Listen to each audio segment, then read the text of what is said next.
Welcome to Marathon Champions, the podcast where running legends Benji Durden, Bill Rogers, and Ron Tabb share their timeless wisdom on marathon training and inspire listeners with their wealth of experience. These champions continue to impact the running world today. But Jack and Benji, do you think things have been gigantically, it's almost like the Kenyans and Ethiopians dominate the sport so much these days, despite the tremendous progress made around the world with the special shoes and everything and more support for the athletes. Do you think it's almost like if you're born at altitude, you have the tremendous edge and that's it. But of course there's other issues. And you know Yeah. what I'm saying? What do you think of the drug issue, which has played such a dramatic role in our sport over the last 15 years, or I don't know how long it's been? Well, it's been there even back when we were competing, Billy, but we just didn't know it. But nothing like there was Oh, no yeah, the drugs we've got eating. now are so much better than the drugs they were using back then. Well, we were eating our Wheaties. Come on. Yeah. Well, I mean, they were taking steroids back in the. I mean, Viren, it's not proven, but it's by association to Marty Vino and that camp. You have to believe that Viren probably was doing that. But and it helped, but it didn't help nearly as much as the blood drugs, EPO and drugs that are similar to EPO. And there are drugs out there now apparently that you can't even check with a blood passport. Um, so drugs are a serious issue. I look at Japan. Japan is really, really, really focused on distance running. Yes. And I look at their best and I say, that's reasonable performances. I can't think that those performances are due to drugs. And the fact that they're so much faster than us is probably due to shoes and better training methods, better nutritional support during the race. I mean, we didn't have nutritional support in marathons. Yeah, yeah. Taking in calories was something we had no clue about doing. And if we did it, it didn't work very well. I mean, Frank's Defizz Coke worked, but it didn't work great. Um, Yeah. and so, because Japan is so focused on it and they have such a talent base, I believe that's sort of your benchmark.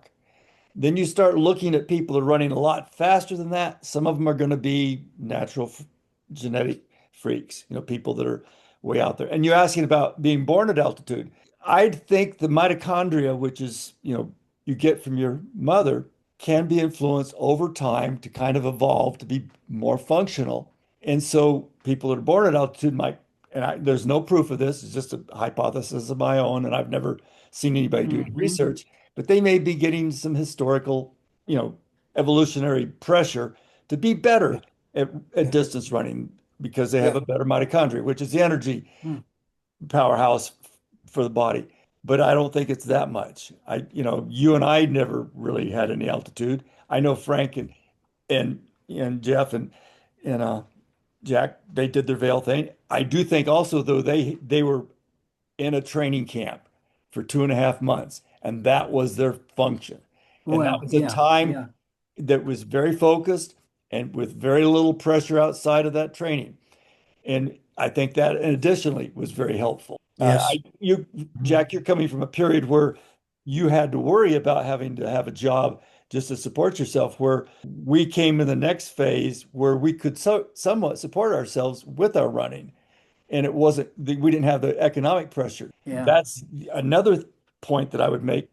With the African runners, the economic pressure to perform well is there. If you get from what I've read, at London, the winner got just, exposed money that we know about, $355,000 for that win. That's more than I ever made combined. And so that's more than his combined family would ever make in their lifetimes. Yeah. So the economic boon to performing well is something that we can't discount. And Yeah. that the sport is really, really big in Kenya and Ethiopia. Although in Ethiopia, I sometimes wonder how they can compete at all given the war that's going on over there. Yeah. Yeah. But But yeah, it's really difficult for us to say, okay, this is the reason. I think there's a lot of little reasons and they add Hmm. up. Yeah, I certainly wouldn't disagree with that. And, human evolution has taken a long time too, and maybe I don't know, whether running away from animals or having a tough life in Africa or having to run to most places over generations. So you want something that can be passed on through genetics, right? Yep. Heredity. But I've always, well, maybe incorrectly, but certainly the use of performance enhancing drugs in Kenya has been higher than a lot of places, and a lot of folks have been caught. But it doesn't seem like that can't be true of everyone, though. There's still great runners coming out of there that are, you look at a 5K on the track, and there's like this year, there's three or four Ethiopians that you've never heard of that have run like well under 15 minutes. So For the women, you're talking women. yes, yes. Yeah, it's certainly a lot more even on the men's side. Um, um, so I'm kind of hoping maybe, and maybe I'm naive. I'm kind of hoping that there's some great African runners.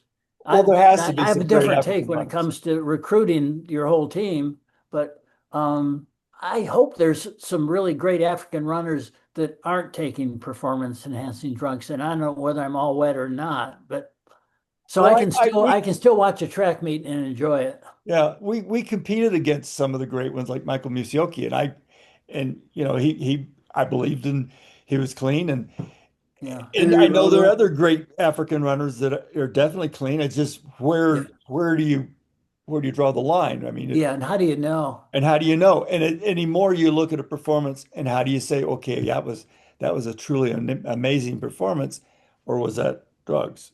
And that's sad. Yeah. Yeah. That's one of the Yeah. sad side effects of the problem. So Yeah. what about the shoes, Jack? What do you think of the new shoes? And I mean, we all kind of wish we had them when we were racing in our youth and all, but I know that I read that in the swimming world, they had those certain suits, but then the Swimming Federation internationally said, no, we can't allow these. Hmm. But so I sort of suspect that because record keeping has been held for so long in track and field, in athletics, that it's hard to get new records, really incredibly hard. So do you think it was the shoes were allowed just to allow enthusiasm? Whenever it's like baseball, when there was Yeah. a lot of Hmm. problems there, but it was to get attention with home runs. Yeah.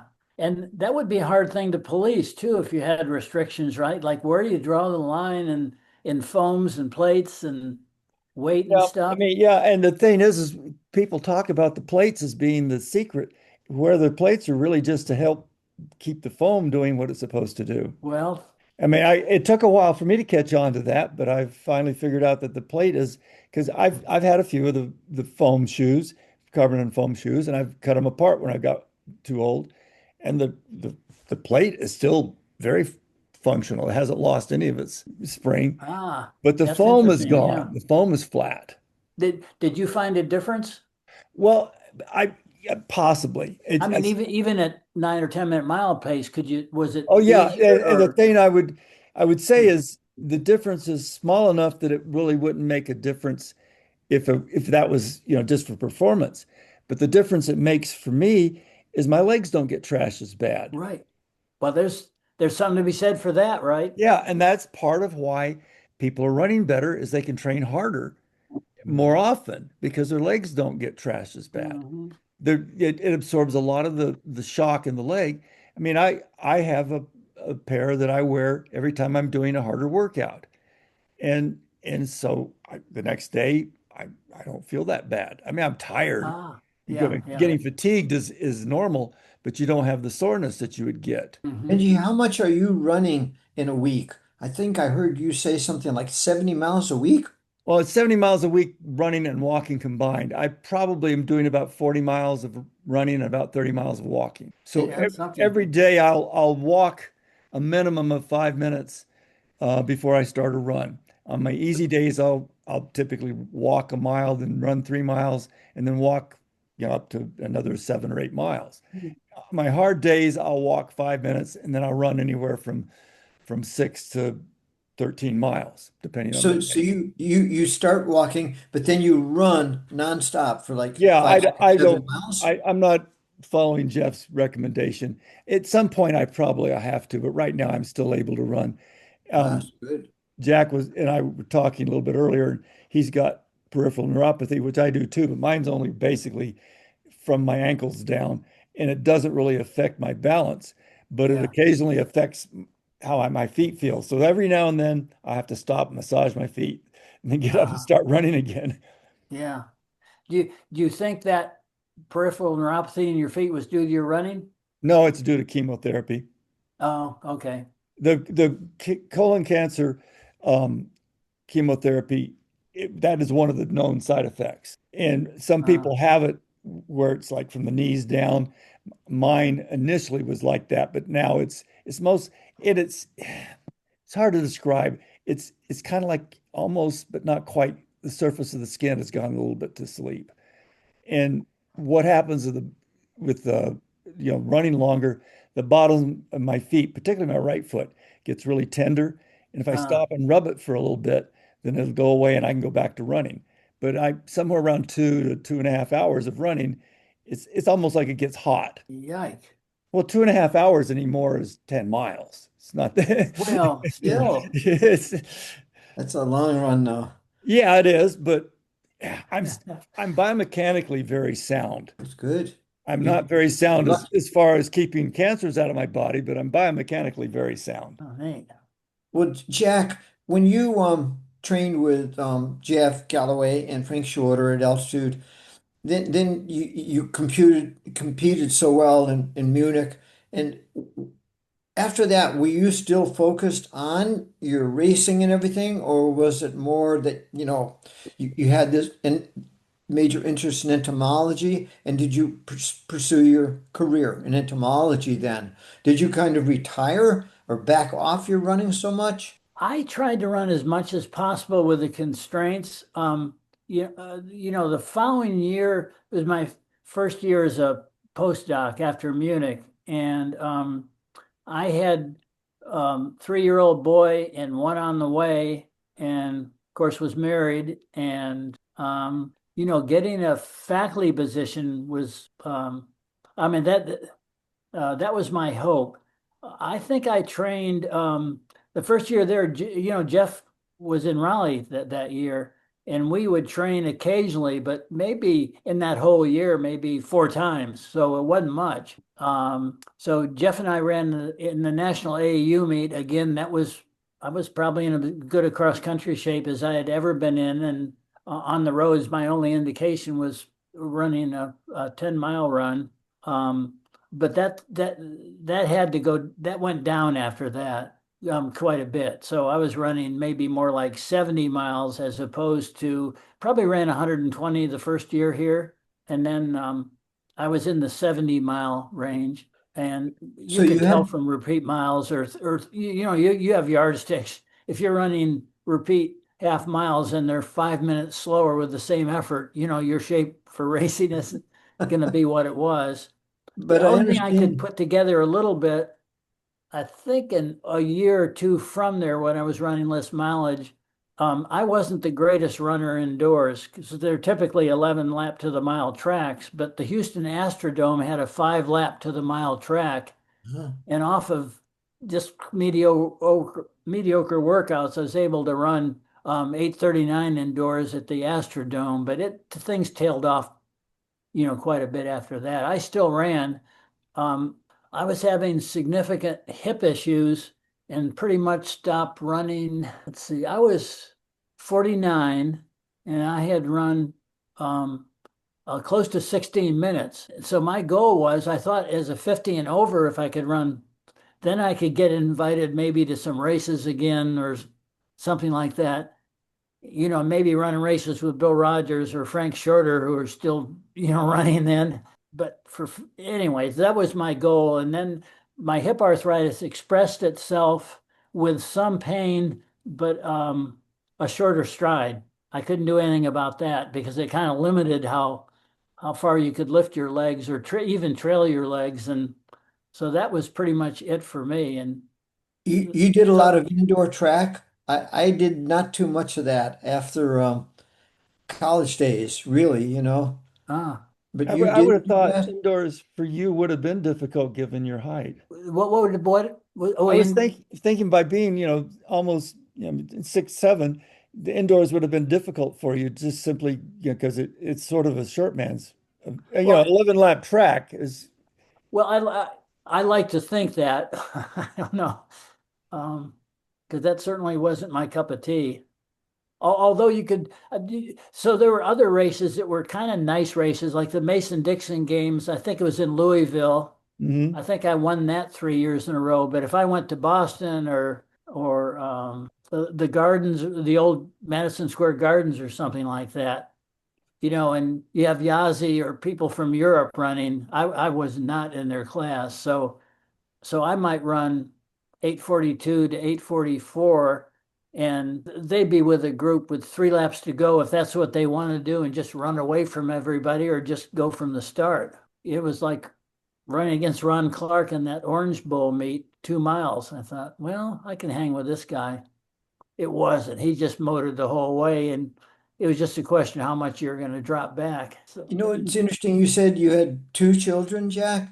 yes, I think, our family lives our lives are impacted so much by our relationships. And I have two daughters myself, and you have to be a dad too, and I think it today maybe the people who are parents and everything, because there's more secure support, whereas we were kind of in this netherworld trying to make a living, get paid some money under the table or something. It was very complicated, I think. yeah, yeah. Yeah, Did you no, have, go ahead. realistically looking back on it, for me, running was probably a higher priority than it should have been in a way, looking back on it, because relationships have become more important. And I don't think it was the best thing in the world for a family, at least in my own experience. Now, some people probably made it work and made it work very well, but there was some cost to having distance running as so much of a focus. Yeah, well, I mean, to be as good as we were, you had to be really focused, and that kind of focus was difficult to share, and have other things be important. Did I you mean, did you Benji, get? Go ahead. I was going to ask him about his financials. Did you get any money under the table in your time, Jack? Oh, no, never, never. No, Frank had his eye on being remunerated, although I don't know if he got anything. He may have by the Well, he uh, did. I mean, Frank and I talk about this a little bit. I'll see him Monday. I probably anyway. And what are you talking about, pre 72 or well, after? maybe after. I mean, I don't know when it would be available because I don't know much about the history of under the table money. I just know it existed. I Yeah, so know. we trained every day together, and I probably would have been aware if he were getting something by that. But he had won Fukuoka before for Munich. I thought he was m more of a favorite than he refers to being under the radar. I'm not sure that that was the Yeah, case. I mean, he'd won Fukuoka and he'd won the Pan Am Games, and he was he in my mind he was a favorite. Yeah, he had fastest 10K by 25 seconds going into Yeah, it. I mean, I Of course, that was the 2 races he did in Munich helped with that a lot. But now what Frank was very good at, um, if we were going to a race in California or somewhere, he would negotiate with the race director, and we would get first class tickets both ways. And at the time, we had a thing called student tickets that were probably a quarter of that cost, so we could do okay. And then when we were in Vail, the Florida Track Club had raised some money and helped with expenses there because we didn't have any money. There with a family, there's no health insurance, and you're right, training and right. keeping your fingers crossed that you don't have anything that like requires surgery or something. Yeah. We didn't even think about that. Well, none of I, us really did. Yeah. I can tell you that, in I believe it was 75, I won the Falmouth Road Race in its second year in 74, I think. And after I won, the race director Tommy Leonard asked me, "Do you know Frank Shorter?" And I said, "Sort of." I wrote Frank a letter, and of course, no phones in those days, internet and everything. He wrote me back and said, yes, he would come to the Falmouth Road Race and race, but he would require $600 in his ticket because that's what he could get in Europe or something. It Ah, was something. So I gave that letter many years ago to the Falmouth Road Race people. So it was the beginnings, I think, of some money under the table, but yeah. also it might have been earned by the sprinters as well over the years. But yeah, the sprinters though, they're getting it from the European meets. Yeah. And I think you're right in about mid 70s is about when distance runners started to do it more directly. I know Frank and I've heard that Pre did it as well, what Jack was talking about, where you would ask for first class tickets that you would exchange for, Mhm. lower price tickets, and the money that you got in that exchange was how you made money on the race. We really needed to see the running boom, which was the on the roads, take Yeah. off. And that was New York, when New York cranked up, 76, getting out of this park, Central Park, and Fred LeBeau getting involved, and Frank being the Olympic gold medalist, and then, of course, taking a silver in 76. I think that momentum, and then the women coming in, everything changed. And Hmm. now we're in this brave new world, which is better than ever. Yeah. Where are Yeah. you living now, Jack? I wonder. He's still in North Excuse Carolina. me. Where do you live? Still outside of NC State, outside of the Raleigh area, in a place called Clayton, kind of In Raleigh. Okay. a small city until about 2 years ago. Okay, I see. Big development in the area. Well, I just think it's fantastic. Do you know Bernd Heinrich? I remember the name. Yeah, he's also a scientist like you and interested in Oh yeah, I think yeah, I've read a couple of his books way back. yes, up in New Pretty Hampshire. amazing guy, particularly for really long runs. Yeah, yeah, that's right. He did some ultras and everything.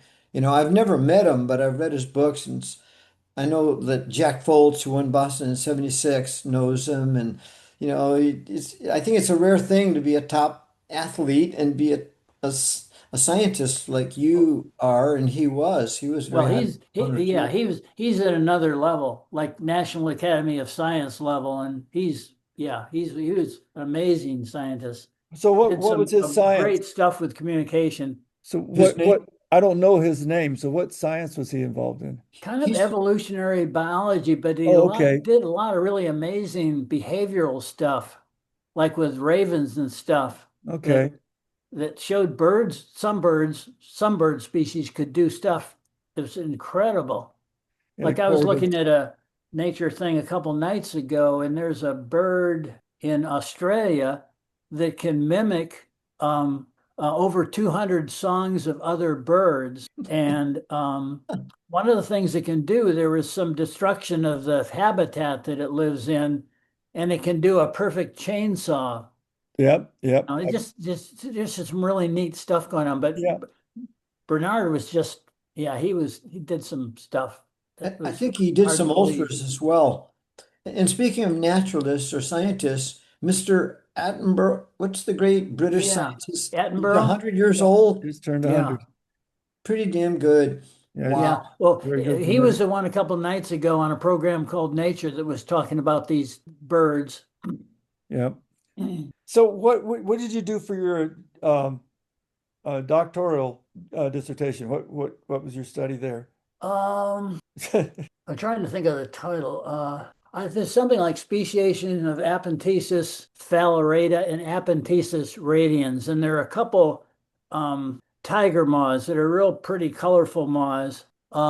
That some of them have sounds that they can avoid bats by fooling bats with their sounds, so they're not eaten. Some of the species are also distasteful, but in Florida, they had some real unusual ones, and I had to do a genetic thing that ended up showing that these were hybrids between the two moths. And because of their, let's say their genitalia, they could only cross in one direction. So the Florida Museum had these moths, and some of them they couldn't explain. And when I could get the two moths together by breeding them indoors and get the eggs, the caterpillars were unusual in that they had a different number of molts than either of the species that produced them. And then raising them to adulthood, they came up with all these different color forms because of this hybridization. And the color forms kind of matched what they had gotten through years in this museum. So anyway, so that was my kind of my dissertation. Yeah, I look at, I'm ABD. I never got my dissertation finished. I shifted off into being a distance runner, but I'm fascinated sometimes because you got to come up with a novel idea for a dissertation, and sometimes I like to see what people thought of and how they produced that novel idea. Yeah. Benji, I was going to ask Bill, did you yeah, ever run into a Dan Schlesinger? yes, from New York. Okay. From Yeah. New So York. I coached him up to the New York Marathon when he had that kind of unexpected race. But I was not as surprised as apparently some people were. But have you listened to his TED Talk? No, is he an artist now? Yes. Yes. A painter. Yes. So he graduated from Yale. He beat Frank Schroeder's 6 mile record at Yale. Really? Um, No. then he went to what's the other? Uh, he had the equivalent of a Rhodes Scholarship. It was called a Merit Scholarship in England. Mhm. He was always interested in language, and he ended up getting his law degree from Harvard, specializing in languages, but international law.